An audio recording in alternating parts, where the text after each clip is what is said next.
Yeah, I think all of our private picks are which ones, the few that we've gotten are like my daily drinkers. Because I'm with you. I don't ever drink the rare stuff by myself, and nobody ever comes over. So, so it just sits there.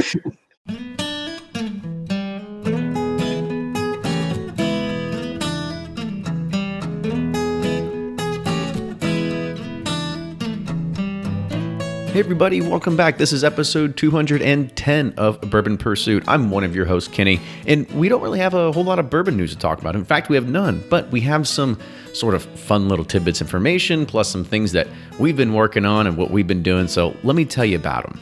So I had some information sent to me a few weeks ago by Chris Middleton over at Whiskey Academy, and he sent this after he listened to episode 207 with Jimmy Russell, and I sat down with him. Now, you know, it's not often when you can stump Jimmy Russell, and this was one thing where we had kind of talked about that's really kind of a whiskey mystery, so let's kind of dive into it.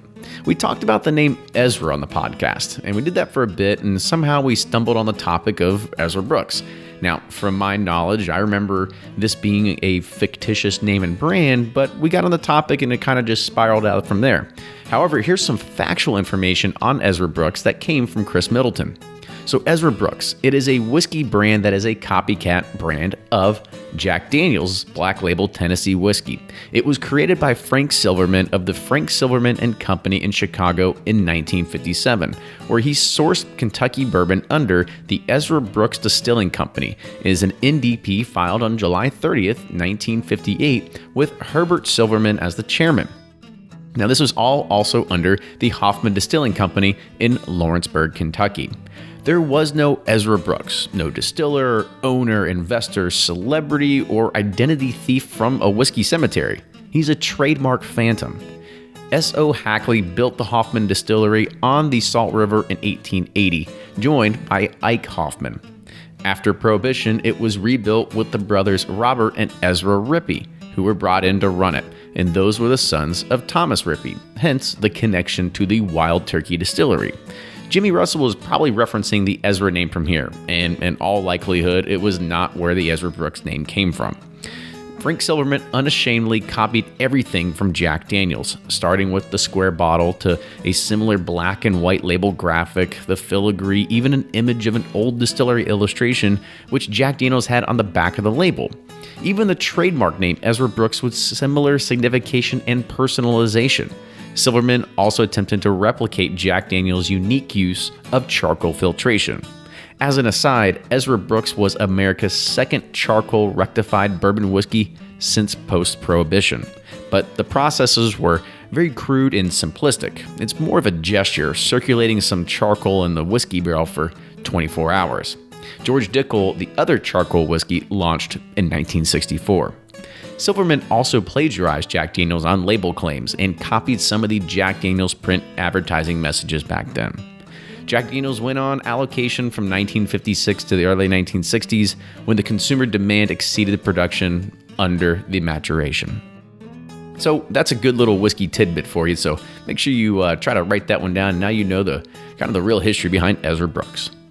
So I want to give a shout out to our friends over at Forecastle Festival for hosting us this past weekend. We had a great time hitting up the Bourbon Lodge that was sponsored by Justin's House of Bourbon and the Bourbon Review to get some dusty pours as well as some air conditioning before heading back out into the crowd to jam with bands like Judah the Lion, The Killers, and Nelly, who put on actually a real good show to bring back some of those early 2000 memories for lots of us.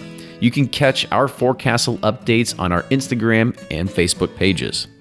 Did you catch that thing we released on Tuesday this past week? Well, you can look forward to hearing those every week from now on.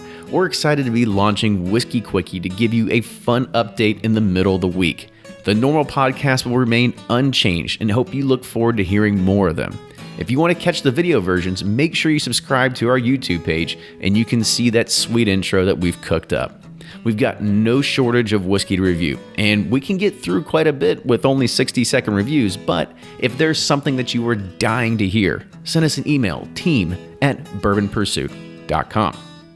We talk about private barrel selections being the new unicorns on this show all the time, but that begs the question, are we seeing so many private picks that the market is just becoming oversaturated? It seems like every week there's a new barrel that's going up for sale in our city. There's FOMO about some sweet sticker attached to a bottle that we want to get our hands on, or the secondary market has some crazy valuation on just another regular single barrel selection. We examine all the components that go into getting single barrels, such as the amount of influence from a distributor rep, the amount of available barrels that are even at these distilleries, and if you would even buy from a big chain versus a small independent store. Will there be enough bourbon to go around and hopefully not overbloat the market? Well, we'll find out. All right, well, let's get on with the show. Here's Joe from Barrel Bourbon, and then you've got Fred Minnick with Above the Char. Hi, Joe from Barrel Bourbon here. Every release is intentionally unique and can't be duplicated. Once it's gone, it's gone. Find out more at barrelbourbon.com. I'm Fred Minnick, and this is Above the Char. As I walk into this beautiful store, surrounded by port and scotch bottles, I went up to the owner in Lisbon, Portugal, and I asked him a question. Sir, where's your bourbon?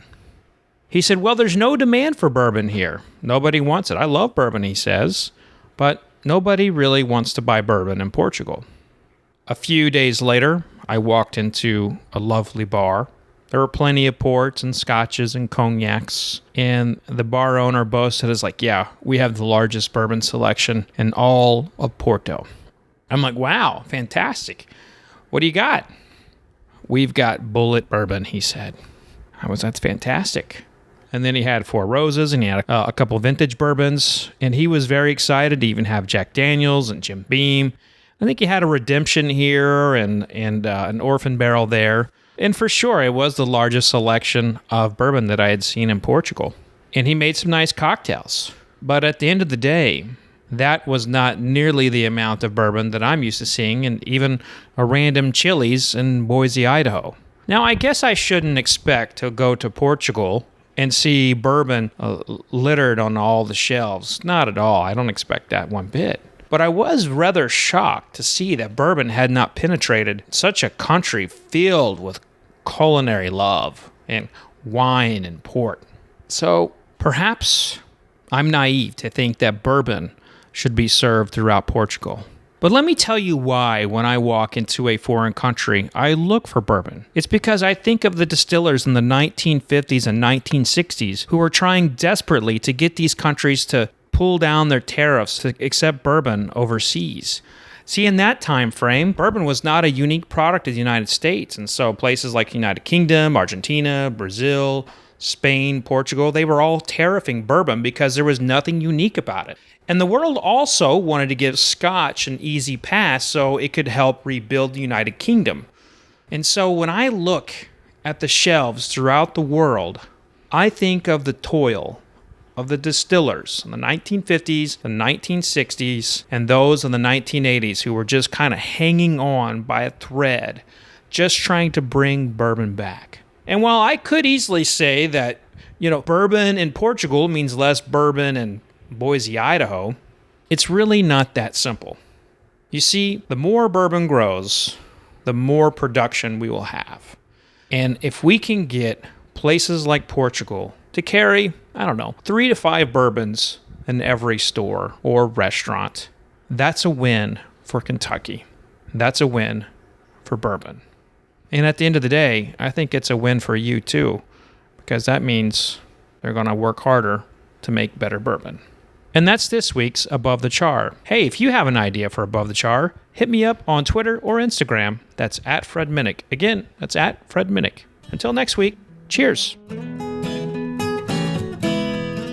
Welcome back to another episode of Bourbon Pursuit. Kenny and Ryan here tonight talking about a particular subject that means a lot to all of the bourbon crazies, the bourbon nuts out there, because this is one topic that Ryan and I think, gosh, we're hundreds of episodes into this now, and we start rolling back the clock and the dials, and we go back in time. And I remember when Ryan was all like, well, why would you chase unicorns when store picks are the real thing that you want? This is a privately selected barrel. It only has a finite amount of bottles in it.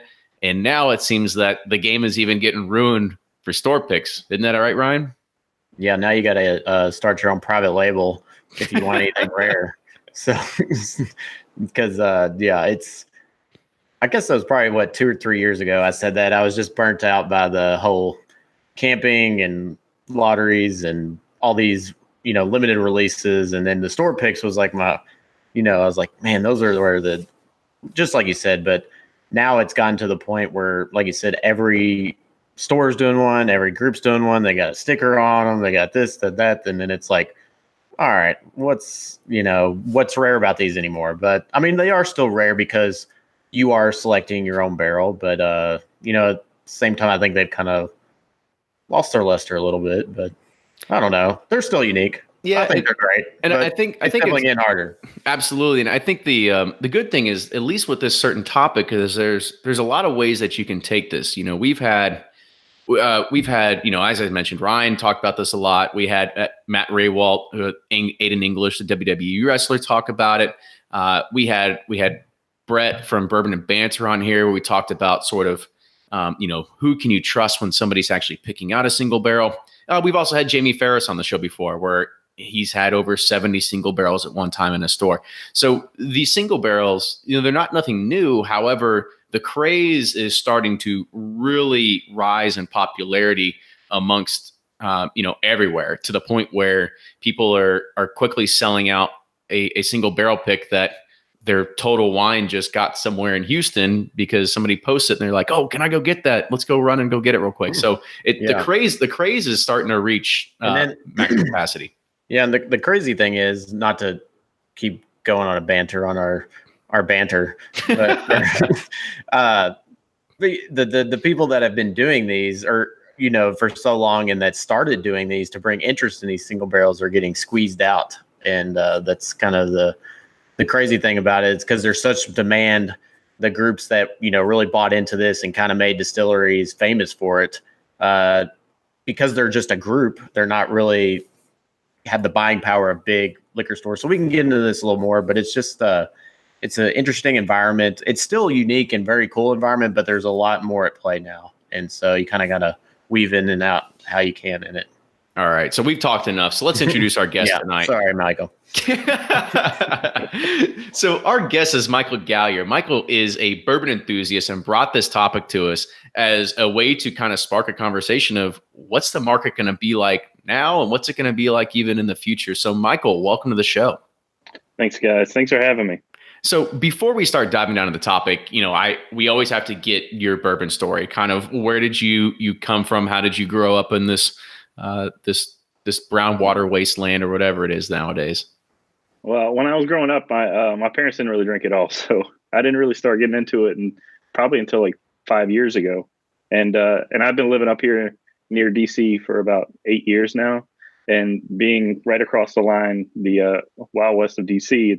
I have a couple of liquor stores I actually like to frequent because it's a lot easier to get stuff, and that actually helped me broaden my horizons as far as like the range of flavors and tastings that you can get from it. I mean, I'm not an expert in any means when it comes to figuring out like whether this tastes like marzipan or what, We just play one on the podcast. Yeah, we ride on Fred's coattails on that. So I built up a collection myself. That's just been a nice hobby that I've enjoyed. So what's your collection up to at this point? I probably got around 150 bottles, which is probably like nothing compared to what you guys got. But dang, that's about there with me. The problem is I drink all mine, so it's like they slowly keep diminishing. But Kenny, he's a hoarder. He's got a ton of them. That's not true, because every time you come over, I crack one open and then you just leave, and so I'm always stuck with all these bottles and only have like 2 pours poured out of them. Because you don't invite me back. Well, there's a reason why that happens too. For sure. So I guess, Michael, kind of give us a little bit of an indication of like what got you like looking into buying private selected barrels that have been done either by stores or by groups or anything like that versus either regular offerings or trying to chase after unicorns. I think it was when I started collecting deeper, it was more about availability, I guess, because like you get to a certain point, you're not going to find that many more new bottles. So it became more about the different flavors in like a Four Roses, private select. the different kinds of flavors you can get from, different recipes they have, which I usually found through the single barrel program that, liquor stores and guys like you have done. Mm-hmm. And so what's sort of the landscape in DC as well? Because I know we've got friends that own stores around there. And I know the way that, as you had mentioned, the Wild West of laws happen, but what's the landscape of private picks? Because I'll tell you about the landscape of private picks here in Kentucky after you're done. It's just, I think the stores, if I'm understanding your question correctly, the stores just happen to do as many picks as they can. I mean, they don't usually get that many in. They probably do like 4 or 5 a year, especially my favorite store. Is that about what you're asking? Yeah, I mean, because the one thing that we kind of see around here is that there's an abundance, right? I mean, I think there is something to be said about having everything in your backyard. A lot of these stores have had these relationships with the distilleries for a very long time. So when they want to go and do a private pick, it's like, yeah, sure, come on in. Like we've been doing business forever. And then now it's starting to the point, bourbon, the craze is starting to go up. So now we've got stores in California and Oregon and Washington and Iowa and New York, and everybody wants to do them now. And so there's this, they're feeling this pressure. Yeah, right? There's tension and pressure. And with that pressure, I mean, we're going to start seeing some people potentially get butted out and stuff like that. And I know, Ryan, you've kind of seen it firsthand by, Guthrie, that's been on the show before with Toddy's down in Bardstown. So tell us a little bit about what that looks like. Yeah, so Guthrie, a good friend of mine, owns Toddy's. We talked about it before, but he's been doing private picks for, it seems like at least 7 to 10, maybe even 10 years, ever since they've been first having it. And so, he goes to apply for Russell's picks this year and Four Roses, and they're like, hey, we don't have room for you this year. And it's based because he's a small store, he doesn't do a ton of volume. And so they're basically catering to the bigger liquor stores that push the volume. And so it's kind of like squeezing the little guys out that kind of, embrace them at first. And so it's kind of like, all right, well, that doesn't seem very fair or very right. And we've seen it with a good friend of ours, Reed with 17 AIB. I mean, they've been doing picks forever. And Campari just told them that they weren't going to be able to do a Russell's pick. And they've done, how many barrels did we pick that day with them? 6 out of how many?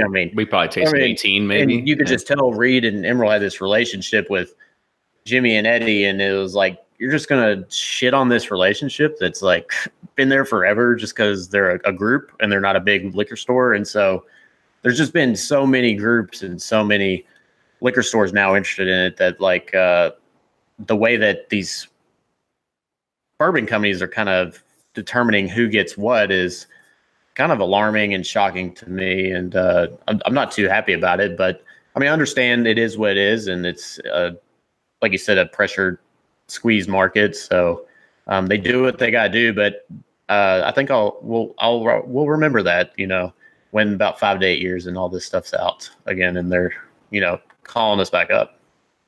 Yeah, Michael, I kind of want to get your take on that. Like, what do you kind of see as the anti, I guess you could say, happening of being able to say, well, we're going to push out all these people that took us to the dance, and we're going to take care of the Binnies and, liquor barns in our backyard. And don't get me wrong, like they get the cream of the crop. For some reason, I've seen Liquor Barn, just regular like Buffalo Trace or old Weller antique pictures that show up on Facebook. Holy God, I'm not kidding. They have, when we do our Buffalo Trace barrel pick, they have 4 barrels. When they do it, they have 12, 15, 18. It's insane, right? So they treat customers a little bit differently too. Do you agree that these distilleries should be taking care of their bigger accounts rather than everybody that kind of has been keeping them in the dance for a while? Well, as bad as it sounds, it's probably money talks, right? And it's almost like to the point where to get certain bottles, like they've done in the past, is these liquor stores have to push the cheaper stuff or the bottles they want to get off their hands in order to get the chance to get into these selections, what it almost seems like. And so I guess another question that we kind of bring around that, it does go by location too. I'm reading a few things that are coming here in the chat. Bill Nall says that location matters. He was in Detroit, and there's a liquor store that had a barrel bourbon private pick, and it was, quote, the only one in the state. However, here in Kentucky, you could go around to 5 or 6 stores and probably find one. Matt said the same exact thing. He said in Iowa, there was only one Four Roses single barrel private selection pick for the entire state. He never saw it. He only saw there's only one Weller 107 barrel for the whole entire state of Wisconsin this year. Wow. So there is this sort of demographic, I guess, bias. I don't know if maybe that's what it is. Like, what do you all think? Do you think there is a demographic bias, or is it because there's another underlying motive there? I guess couldn't it be the idea of population density areas? I mean, Iowa is not exactly DC. Not saying DC is like this big city, but DC, like the liquor store that I usually go to only gets like 4 bottles like a year, like 4 selections a year from different companies, and they're usually the big ones like Whistle Pig, Four Roses, and stuff like that. But I don't know, Ryan, what do you think?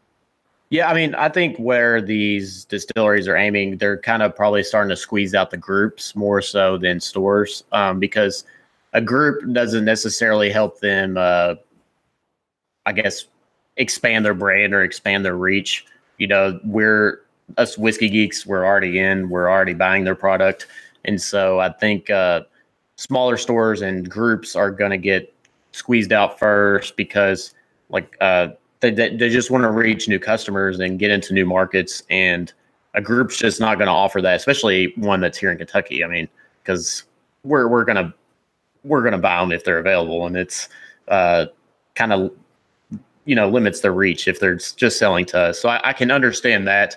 But at the same time, we've are the ones that are, like I hate to keep saying bring you to the dance, but we're the ones that brought you to the dance. And so hey, come on, give us some love.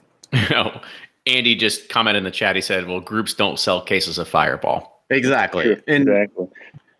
Exactly. And so there's still a ton here in Kentucky. I mean, like you said, you go to Liquor Barn or Total Wine. I mean, they got the everyday Buffalo Trace and like even barrel. I mean, they're a plethora, but Weller 107s, I mean, they fly off the shelves like crazy. I mean, it's just a different landscape than it was 2 to 3 years ago. Do you think they have like deals with those? Like when I was in Kentucky and I went to the Old Forester, their new area where they have you do your single barrel select there, and they had like the plaques on the wall for the people that have done picks, and like Total Wines had like 20 stars and each star was like 10 barrels. So yeah. I mean, it's amazing, right? I look at it from the business perspective, and yes, it does make sense that you help the people that sell cases upon cases upon cases of just Old Forester 86 or 100 or the new rye or whatever it is, right? It's great to be able to take care of those people. The flip side of it is that when we start thinking about these big stores, the Liquor Barns, the Binnies, talk about some massive change, the Total Wines. Now, when you go into one of these liquor stores, and we have them around here, I'm sure that you've got a Costco around you as well, even though I don't know how big the Costco private barrel program is, even though they sell a shit ton of liquor. But what is your take? Like, would you feel comfortable buying a private barrel pick because it is that Total Wine and you have no idea who did it, or right. are you gonna pass on it? Michael, I kind of want to get your idea on that. Yeah, I have had that discussion in my own head a lot. As far as, do they really care about the taste, or are they just doing a private select because it's a private select and they know it's going to sell more? I do like to tend to go to the groups that like you guys and that I trust. Like we kind of have the same flavor palette, I guess you would say, and I tend to stick to the smaller ones and stay away from the larger ones. Yeah, we do have Costco's here, and the DC Whiskey Reddit is crazy about always posting like an update of what they have gotten each day.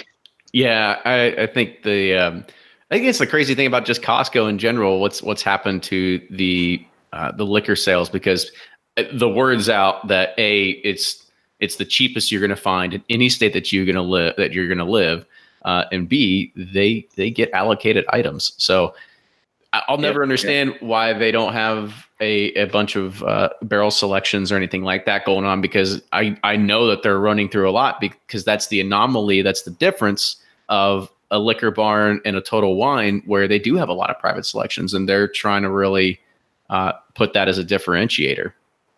I was going to say, I didn't even know Costco had, or they don't have private selections, right? Is that what you're saying? You don't see. I've never seen any. Or I mean, so I will take that back. There was one that happened here. I think it was, or maybe it was another location, but they just had like a Knob Creek. Nothing crazy, but that's something that you typically don't see. And so I guess another way to kind of look at this, Matt F, he says in here, he says, why should you crap on the little stores? You still get a single barrel in at a store and it still drives business, but why are you not going to help those smaller stores out? Do you all have a kind of take on that? Well, could it be more about a supply and demand kind of thing, to where they recognize that they have to give these stores, the larger stores, their picks, but they're running out of, not necessarily they're running out, but they probably allocate barrels for their single barrel selection program. And maybe they know that the big stores they have to take care of. So the smaller stores have less to go off of. You know what I mean? Like you were saying earlier, how you don't get that many barrels to choose from. Ryan, what do you think that algorithm is of figuring out what do you have to sell to make sure that you get access to buy something? That's way over my pay grade, and and my shareholder as Bourbon Pursuit podcast host. But yeah, I don't know. I mean, it all makes sense as a businessman. I mean, I do this too. I mean, you have those accounts that do everything for you. They're great customers. They pay on time.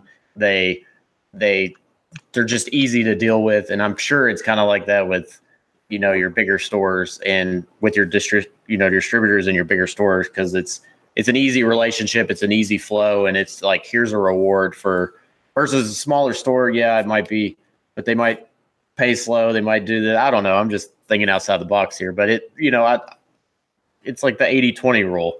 20% of your customers bring 80% of your revenue. And so maybe they really focus on those 20% and kind of are squeezing out that 80% right now, just because they are in such a squeeze. Yeah. I definitely see that as being a motivation factor. And, you owning your own business, you kind of have a different take on this than I think a lot of other people will too, where you follow the money trail. And then you probably have people like me who are like, well, I want to have this personal connection with my small little local store. I know them. I know who's selecting the barrels. When you go to a larger chain, you don't necessarily have that connection, right? You're talking to hourly employees that are just sitting there stocking shelves. Like, it's very rare that you actually know who picked that barrel and the store behind it. Yeah, I mean, I think it's just the business landscape we're in general. It seems like more and more small entities are either being gobbled up by the bigger ones, and it's just become more of, and in this business, more than any other, it's, as we've seen with Pursuit Series, it's an economies of scale like none other. And so, the local store, they might be, great and but they might be, they're going to be picky. They're going to be a pain in the ass. And like, well, we don't like these 4 barrels, or where it's Total Wine. They're like, just give us whatever, it's like an easy transaction for them. And they're like, it's like, we like dealing with you all because you're not paying the ass and you're not like bitching about us on the forums and you're not doing this. So it's like, so I can totally see it it's all making sense to me, because like with home lawns, homeowners are great and I love having the relationship, but God, they are picky and like they will nitpick the shit out of you. Whereas our big commercial clients, they're like, as long as it looks good from the road, and here's your money and here's everything, easy peasy. So that's the only way I can kind of relate to it, maybe. Mm-hmm. And there's other thing that Matt kind of put in the chat, and he says, does it have to do with the representative that's in those states too? And we've seen this firsthand, at least on the podcast side, as we've been doing our own private barrel selections, is that the rep actually plays a huge role in this. Like they are the one for you. Exactly. And that's exactly what happens. Typically how this works is that depending on what region, state of the US that you own, you're allocated X amount of barrels, and you get to choose where these go. And so it's a I don't know. I mean, I guess if you've been a boss and then you come into the end of the year and you're like, okay, you've got 28% of raises that you can go, you can figure out who gets 2%, who gets 6%, who gets whatever. And so that is one thing, is that a lot of these stores, they continually have to be really good to their reps to make sure that they're always going to be on deck to be able to get one of these private barrel picks, because that is a real thing. It's all business and shaking hands at the end of the day too. I guess what else would tie into that with the reps is also the restaurants. Increasing number of restaurants around DC have done private selects that I've seen, like even Blanton's and Buffalo Trace, and just for mixing drinks too. Well, I think, like I said earlier, with the restaurants and bars, you're putting your brand out there and exposing it to the public. And so like a high-end restaurant like that, diners are going to go for a high-end experience and they're going to spend money on something like that. And it just helps expose the brand versus, small store, small groups doesn't really do that for you. It seems like the distributors, because that is their role, which we don't really truly understand what the role is, but it's a continually moving target. Yeah. So but it would make sense that the distributor would, the distillery's like, all right, these distributors get so many barrels, and then the distributor decides who they go to, based on, like you said, relationships or sales or ease of business, whatever. And I think that's how it is, but maybe not. I don't know. And the way it should be, probably. No, I'm totally with you. And another angle to look at this is just the boom of the bourbon market and what it is. And, we've talked about people getting pushed out, just having the big guys come in and kind of swallow this sort of stuff up.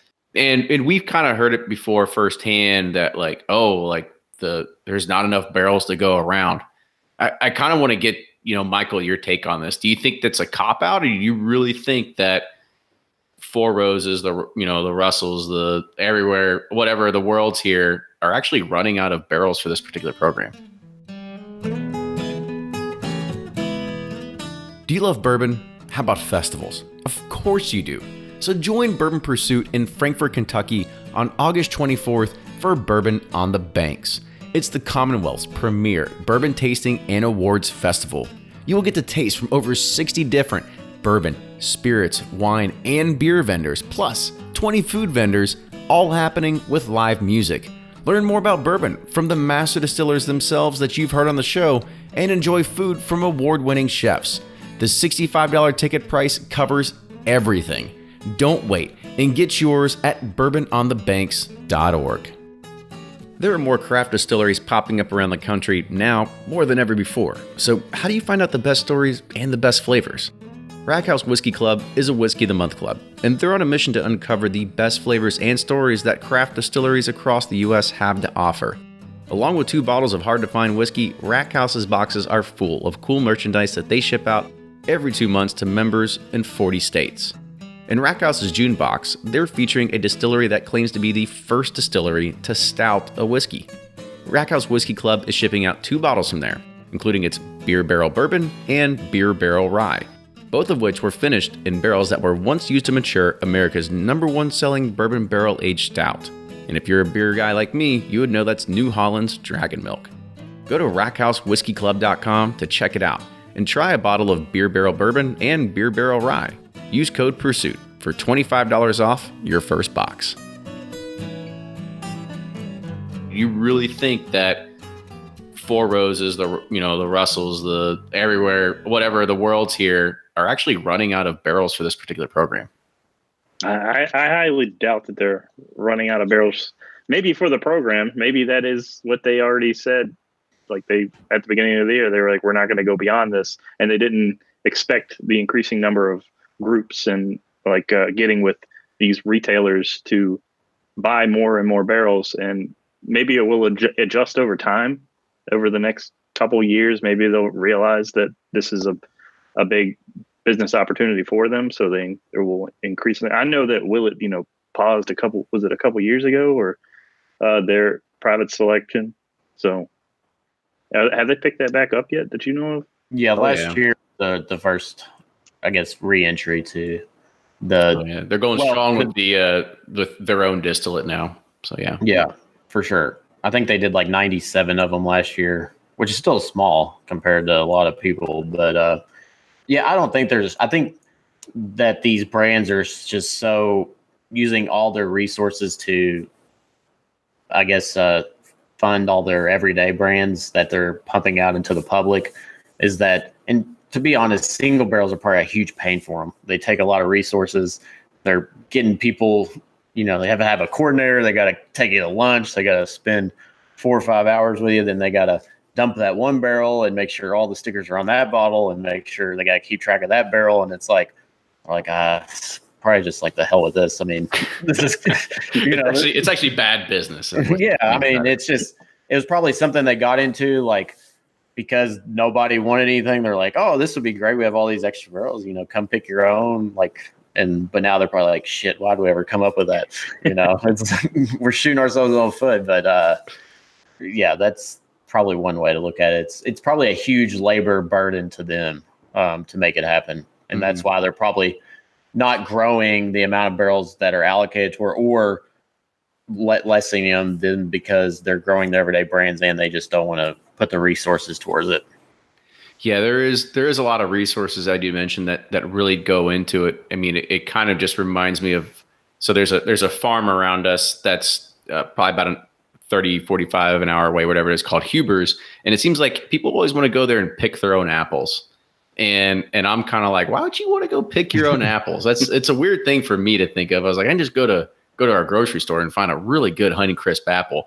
And I think that's probably like the flip side of what the everyday consumer sees versus what we see, because there's probably some like person that's really into apples and they want to go and choose their own apples, and it has a unique taste profile. But however, the better side of the business is that, well, let's just dump them all in a truck and push them out and get them out in the grocery stores, because it's just a better way to look at it. Well, if they only put trailers of apples like 2 miles before you get to, Huber's, they have trailers of apples and pumpkins that you can buy before you can for like $1, $2 less. If they only did that with barrels, like before you get to the distillery, these are a couple $1,000s cheaper. Discount barrels right here. Oh man, that's actually hilarious the way you look at it like that. So. Yeah. So we kind of talked about the market of how big guys are kind of getting and squeezing the little people out of it. We're looking at the business opportunity from the distillery side and trying to figure out, what is the algorithm of who gets to get what. However, I kind of want to kind of switch the angles here a little bit, because one of the things that we've seen is that a lot of this has become pretty prolific. There's everybody that's trying to get into single barrels, whether it's stores out of West Coast, Northeast, Southeast, wherever it is. Everybody wants to come and do this because they want some sort of differentiation offering for their stores to be able to sell to their customers. And so, Michael, I kind of want to take it to you is like, do you see this as where it is becoming a flooded market of private selections that are out there? Do I think there are too many? I mean, how different can I guess the question would be, how different can like Whistle Pig picks be? If I have 5 stores in DC area and I go to each one has a Whistle Pig pick because that is a bigger one, then yeah, it does get a little tiring. So that's why I like to look towards the I'd like them to look towards the smaller ones. Like I loved going to Joseph Magnus and doing that pick, because I mean, even though it is MGP, it is nice to have a little something different than the the bigger companies. And so I will refute that a little bit, because I did a whistle pig barrel pick. I had 5 barrels. We chose 2 of them. We chose 2 of them that had 2 different taste profiles, and I think that's the difference. And maybe maybe I guess when I think about this, maybe that's what most people also don't recognize is that they're not going to send out probably a bunch of barrels that they all taste the same. Like everything has these unique differences, these minute profile differences or anything like that. So I've had the chance to be able to do it in Whistle Pig, and I think there is some variation. I guess I was looking at it towards more of the collection aspect. As far as, if you're collecting different bottles, I wouldn't want 20 Whistle Pigs. It's so I guess that's where I was coming from. That totally makes sense because you don't want to. I mean, it's hard to spend $80 to $100 on every single one of those bottles. Like you've got to make sure it goes back to the fundamentals of, do you trust who's picking it? Do you know who's picking it? What's the story behind it? But, Michael, I kind of want to put it to you in a different way. You had mentioned that, you have all these that could be the same, and maybe because they come from the same distillery, but what could a distillery be doing differently to be able to give these stores one advantage over the other when you say, well, I'm going to go to a different store, I'm going to choose different things? Do you think it's on the stores to not try to choose another barrel from the same distillery, and there should just be multiple variations, or is it something beyond that? I guess it can be. I love the way that Four Roses has their single barrel. I forgot which different program it is, but the fact that they have recipes, it's nice to see. I guess it's a telling thing for the consumer. Like, this is going to be a different recipe, but otherwise you don't really know until you buy it and taste it. Because it's not like you're going to go to a liquor store and they have a tasting tray for you to try theirs compared to the store down the street. If you have 2 different Whistle Pigs, so you kind of have to just go for it, I guess, if you were going to go do it that way. But I kind of like the way the Four Roses has their recipe stuff on there. Yeah, and then you have someone like Makers, where they allow you to blend your own unique profile, which I think is very, very awesome. But you have to get 250 bottles out of it. There's a downside. And spend 8 hours with them to get to that point. But I don't think it's on the distill. I think it's on the store to pick that's what it's all about. They gotta. They're not going and picking unique barrel. Like, they're not saying well, let's pick 3 different ones and send them. They're like, nope, here's the allocated ones. Here they go. Have at it. They're going to try to make this as less complicated as possible. But, but I'm with you. The Four Roses and Makers are the most unique experiences. We go to the Buffalo Trace and the Knob Creeks, and they're awesome. But, there's very subtle differences in each barrel that you're tasting. And so it is hard to kind of distinguish that, except that me and Kenny have superior palates to anyone. No, I'm kidding. Totally kidding. But and it's tough because there is a ton of them. And I guess the only way, people are talking about stickers, that's one way to differentiate themselves. But then, I wonder if these distilleries in the sticker game, it's like, all right, well, it's all about the stickers now, and it's become less about our brand, and it's more about the sticker game, and it's kind of taken away from our brand. So, the stickers are cool, but they're starting to get a little excessive as well. But I don't know. I'm just rambling. Sorry. No, it's okay. There is one thing I wanted to kind of mention that you had, Michael had said, well, let's go put. I'll go buy a bottle from the competitor down the street, and I'll sample it in my store. That's the craziest form of guerrilla marketing there probably could be. Just try to take a dump on your competition there. Yeah. But Ryan does bring up a good point. I think we should talk about stickers, because stickers are. Why would you even buy a barrel nowadays or buy a bottle if it doesn't have a sticker on it? It's like fundamental at this point. So kind of, Michael, kind of talk about, your experiences with the stickers, and if it actually has any sort of influence on your purchasing habit.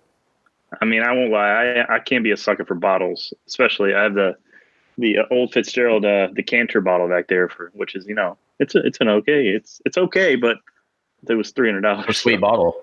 Yeah, it's a sweet bottle. I mean, I enjoyed going. I went and did the Magnus pick for you guys, and I enjoyed naming it and coming up with a name. And whoever did the design on the sticker, I didn't know exactly who did that, but that was really cool as far as the pentagon on it and with the Department of Bourbon. But so it's got a cool factor to it. But I mean, do you think it's starting to get to the point where it's jumping the shark, or do you think we still got this is going to go strong still into 2020? I think it's going to probably keep going strong. I think people like to have their little spin on it. Yeah, I mean, go ahead, Ryan. Well, and I was going to say it is play out, but Michael made a good point. It is fun to come up with names because that's what I do. And on most of ours, I try to name, but not all of them. But it is fun for the group to have their own unique name, and because otherwise it's just, they used to be lame. Like you got a little tag on the Russell's bottle where you got like a little gold medallion. You're like, well, that's stupid. Like that doesn't differentiate us. So it is kind of cool. And I guess I just don't like when they take up the entire bottle, like, and they look all like goofy and like bright, and I don't know, like kind of take away from the bottle. That's when I don't like them. Put more work on the distilleries and have them make a special bottle for every single barrel pick. Yes, exactly. Now you're talking my love language. Oh yeah, just keep doing these little custom things every single time. Yeah.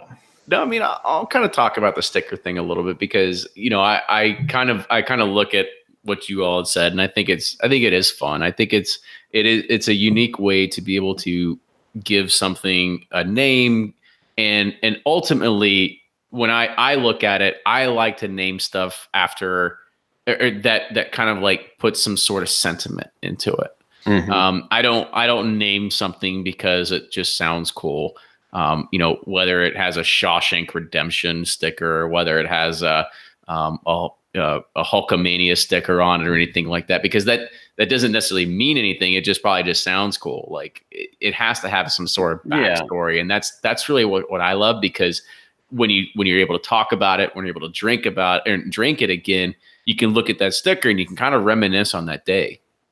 And you can tell the story to people you share it with, like, this is why we came up with that name. This is what happened, like Case of the Mondays. It was a Monday. And like, I was super hungover from a member guest, and I was like, I'm really having a case of the Mondays, but I can tell people that, it's like, yeah, it gives a sentiment. And yeah, I agree, Kenny. But do you think it's giving more sentiment to us or for people that have actually were there picking it than it does for the consumers that are getting it? Yeah, I can see that. Fair point. Yeah, I could definitely see that. But don't you want to know why I was named that? Or maybe not. I would. Well, I guess I want to know, like, if I'm buying something, like I wasn't able to make the tasting room confessions pick from New Riff, but they came up with the name, and I was like, well, tell me about the name. Why did y'all come up with that? And, and I wanted to know because I wasn't there. And so it was like I got to experience it through them because of the name. I don't know. Sounds kind of dorky. But. You like the lore of it. That's pretty, that's cool. Yeah. No, I mean, there definitely is two angles to it. I think there are, there's some that definitely just speak to people because it's a cool sticker. Like it, just to take another New Riff, for example, like people are putting all the plays on the Riff name. Like I've got a bottle called Ken Riffy Jr. It's not like Ken Griffey had anything to do with it. It's not like the group were sitting there talking about baseball stats when it happened. They just thought of a funny name and put it on a sticker. Like that's all it is. Yeah. Like it doesn't actually have any sort of connotation to the day or memory or anything like that. However, there's another side of this. When it comes to the marketing aspect, when it goes onto the Facebook forums, when people start learning about it, I mean, this is a real differentiator. Like, do you all see that? Like, if it wasn't for Goik Smash on a Four Roses bottle, like would that even be a thing that people elevate it to being this $350 private pick? And it's just another bottle of Four Roses. Or the Tipsy Buffalo, or whatever. Exactly. I guess what do you think? If somebody comes over and is trying like a Buffalo Trace, especially like the one like your pick, and they point out that the fact that sticker's on there, it's different than the other. And then I go into telling them how, this group I'm part of that actually went and picked it. So, I mean, non-bourbon, enthusiasts actually get a kick out of that kind of story.